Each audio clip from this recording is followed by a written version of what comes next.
Hello and welcome to the show. This is Lowcountry Money Talk, where we give you all kinds of tips and tricks on how to make your money look better, your financial picture. And right now that's a difficult task, but do not worry. We have the expert joining us here at the desk. Once again, Phil Bloyd is with Revolutionary Financial Group and also host of Lowcountry Money Talk. Nice to see you. Good to see you, Jessa. So, oh my gosh, we have a lot to talk about today. Hey, we always do. Yeah, sure. Let's start, though, with summer travel, because this has been, you always help us with current events and really how this translates to our money. And, of course, travel is high on the minds of folks right now. We're finally really, ready to travel again after post-pandemic. Yes. And I have some statistics. Sure, let's have them. You can help me out with this and what this means for us. So first of all, 25% are taking fewer trips. Obviously, we are entering potentially a recession. We've got inflation at the mind. So lots less trips are being taken for starters, okay? 25% are deciding then also if they are going to travel to just travel a shorter distance. So taking that trip you were going to take and maybe dialing it back a little bit because we know it's going to be more expensive. Another way to save money, 23% are finding cheaper activities on their vacation. So maybe you were going to do the skydiving activity. Maybe not, I wouldn't. But maybe you do something a little bit less expensive instead. 19% are just shortening their trip. Okay, and 16% are choosing not to fly and are now driving to their vacation. Which should probably be good for this area. Good for this area. Because people, I-95 corridor, hop in the car, drive down, gas is going to be high. Yes. Stick close to home, go to Paris, France instead of Disneyland or Disney World because it's cheaper. Yeah. I don't know. Well, we'll see. But Hilton Head certainly is cheaper, so you could come here. Probably do well for the summer here. Yeah, I think you're right. And what I want to know, and we wanted to get this information to viewers so you can kind of relate. And probably a lot of you are doing the same things with your summer travel plans. But how do we take that information and really apply it to the big picture of our money? Because these are great ways to save on a trip, but what about the rest of the picture? Well, one thing that I say just a lot of times, or I used to say at some of my events, is if I told you that people spend more time planning for their vacation than they do than planning for a retirement, would you believe me? Unfortunately, I would, only because you and I have spent so much time on this, but it doesn't sound right. They do. Okay, so if we take the same kind of things we'll talk about, so get started early. So people are planning their vacation, they're planning early where we're going to go, like you said, what we're going to do when we get there, these type of things. So in retirement, plan early, start saving early. Okay. So if I'm young, I'm working, I have a 401k, contribute at least the match, more if you can. And when you have money coming out, we're in a downturn in the market. Just remember, every pay period, you're buying equities or whatever you're buying through your 401k. So when the market's down, you're buying low. When it's up, you're buying high. So over 20 or 30 years, that's really gonna even out. So keep making those contributions. So keep doing that. Okay, that's good.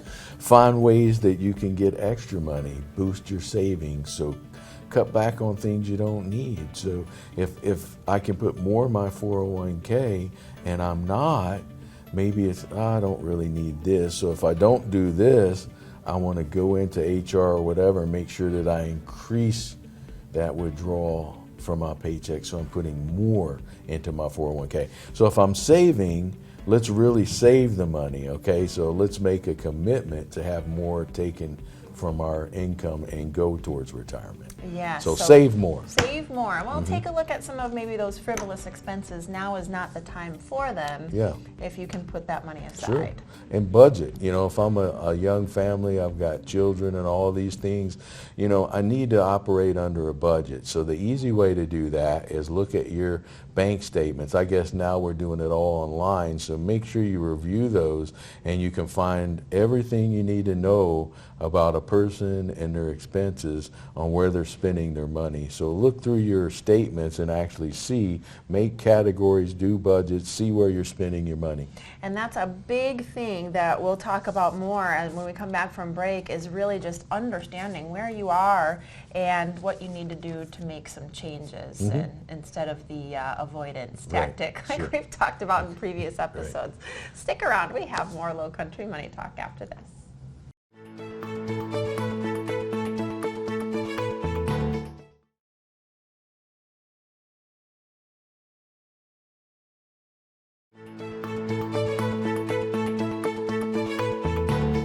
If you're wondering what to do with your money for the summer, I think we've got you covered on this show, and maybe what not to do. Lowcountry Money Talk is back. Phil Bloyd is stuck with us, and we got lots more to say. Sure. Nice to see you again. Glad to be here. Okay, so we've talked a little bit about the summer and, you know, people really changing how they're spending on their vacations. We've discussed a little bit on how that actually translates into retirement. And if you've spent more time planning your vacation than planning your retirement, maybe that's a problem you want to take a look at. All right, but the big topic on everybody's minds and really on conversations is about inflation. Right. So you're going to help us, I'm going to use your term, Phil, unwrap this topic. Let's talk about inflation and what actually causes it, because we know that it can head us towards a recession. In fact, we're marching towards one right now, potentially. So what's happening here? Okay, so Jessa, going back, so we've talked about people changing their plans for retirement. Why? The cost of energy is higher, all these different things. Then we spoke about how that relates over to retirement. Maybe it'll be a good thing because people that aren't retired now, maybe they'll start paying more attention to their retirement because, you know, all the attention is on the market these days and things. But I think we need to understand how we got to this position. How did we get here? How did we get here? Yeah. So inflation, what causes inflation? Simply, there's a big demand. There's a lot of dollars. So most people believe last March there was almost $2 trillion injected into the economy by some Congress folks up there in Washington, okay? And a lot of people say if you look at, you know, where inflation, because if we go back to January last year, our inflation rate was only 1.4. Wow. We're at 8.3 now. What a difference. That's a big difference. Man. So if we look at that March $2 trillion expenditure, it put all of this money into the market. So the ideal in stimulating the economy is, look, Jessa, I'm going to put all of this money in here.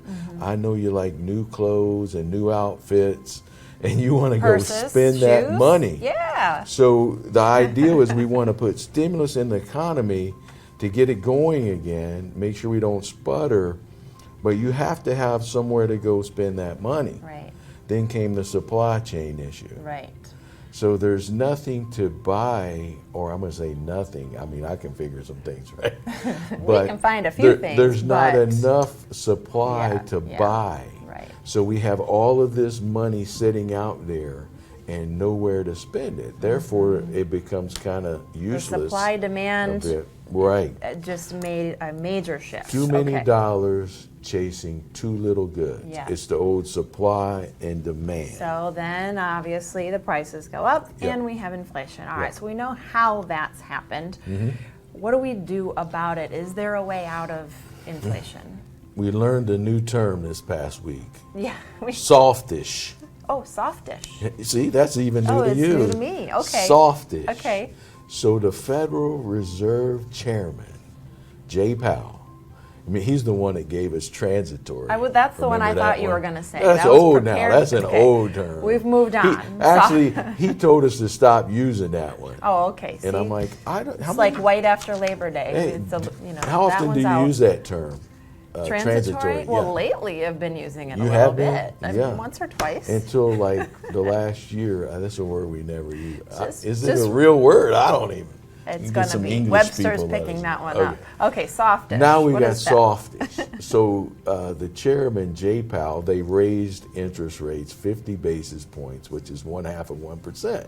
And that still only takes us up to, on the federal fund side, under 1%. It's not enough. Okay. But he said, we are expecting a softish landing for the economy. Okay. So That sounds very non-committal I don't know what that by means. adding the ish on the end. Does that mean if you have a softish landing on an airplane, it only rips off the front end of it? Right. Or I don't know. But he said softish. So I think in the next segment, what we'll talk about is what is the Federal Reserve doing now to try to deal with this inflation, and where is that going to put us throughout the summer, and maybe some things we need to look for. Yes. Okay. Well, let's talk about that. You know what? We're out of time here, so we're going to do it after the break. So stick around, and we'll discuss it. We'll be right back. All right.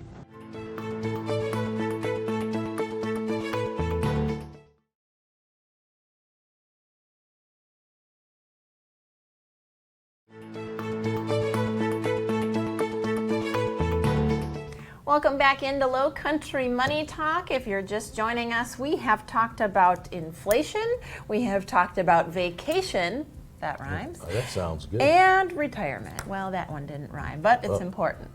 So, in the last segment, Phil really helped us unpack inflation and what it is, how did we get here, and a little bit about how we can get out of it. But let's talk about that more, because we want to take a look ahead now.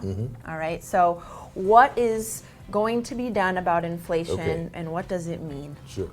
So to get out of inflation, we talked about earlier, Jessa, how we get there, you know, supply and demand, too much money in the system, not enough goods to buy.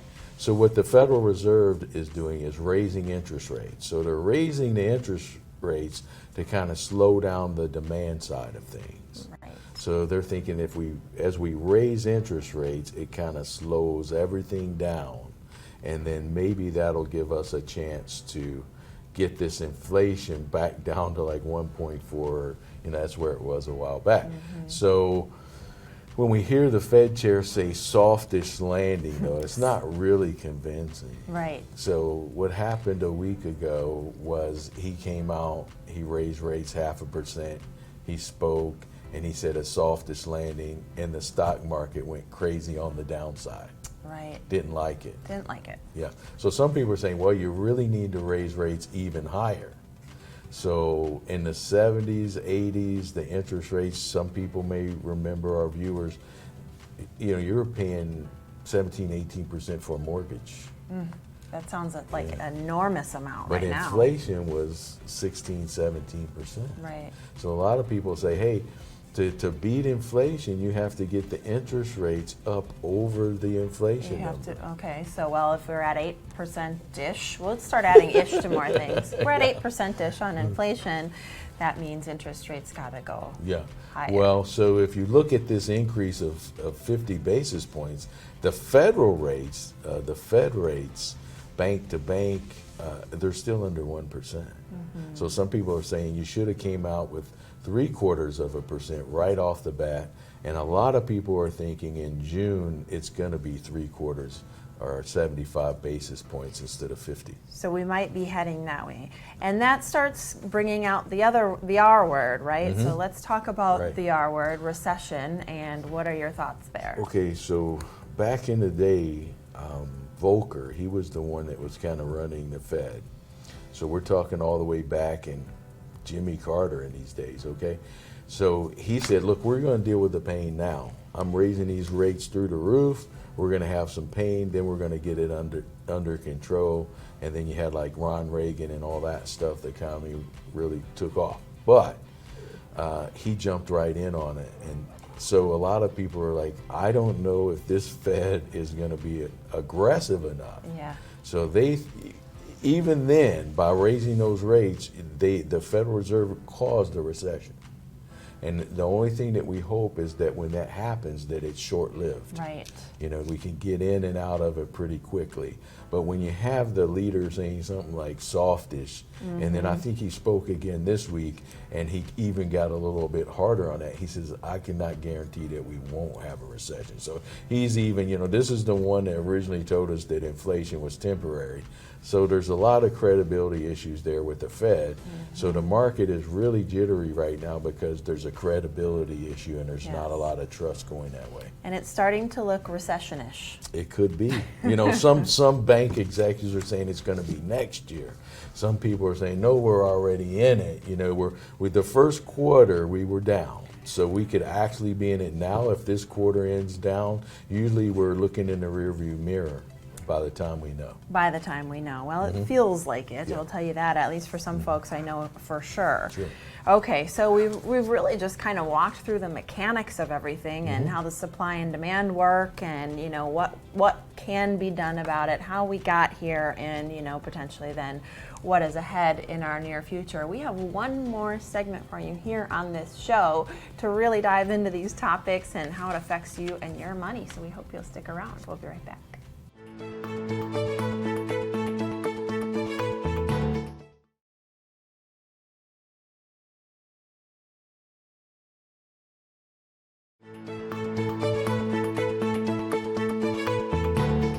All right, you've landed, you've made it. We are in the final session here of Lowcountry Money Talk. Softish landing. It's a softish landing for today's episode anyways. We'll be back with more, of course, but we're going to wrap it all up for you here because we've talked about summer spending and really the cutbacks folks are taking on vacations, about an average of 25% down on spending for that.